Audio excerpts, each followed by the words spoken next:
Hi hello. இன்றைக்கி எங்கள் வீட்டில் என்னெல்லாம் டிஷ்னு பார்க்கலாமா? சாதம், அப்புறம் வந்துட்டு வாழைக்காய் பொரியல், ரசம், துவையல், இதெல்லாம் வச்சு சூப்பராக மார்னிங் சாப்பிட்டாச்சு. எங்கள் வீட்டில் எல்லாருமே ஒர்க்குக்கு போகிறோமா, ஸோ அதனால் மார்னிங்கும் ஆஃப்டர்நூனும் ஒன்றே தான். அப்புறம் கொஞ்சமாக பொங்கல் பின்னாடி வீடு தந்தாங்களா, அதையும் வச்சு சூப்பராக மார்னிங் சாப்பிட்டாச்சு.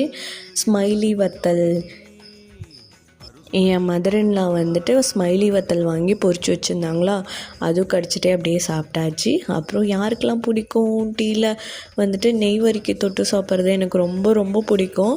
நேற்று ரொம்ப க்ரேவிங்ஸாக இருந்துச்சு, நெய் வரிக்கி தொட்டு சாப்பிட்டுட்டேன். அப்புறம் மதியம் அதே லஞ்ச் தான், ஸோ அதனால தான் உங்களுக்கு காமிக்கல. நைட் டின்னர் பாருங்கள், வெளியில் போய் சாப்பிட்டோம். அதோட வீடியோ லிங்க் நான் உங்களுக்கு கீழே கொடுக்குறேன், ப்ளே பட்டன் அது ப்ரெஸ் பண்ணி பாருங்கள், உங்களுக்கு அந்த வீடியோ போகும். தேங்க்யூ.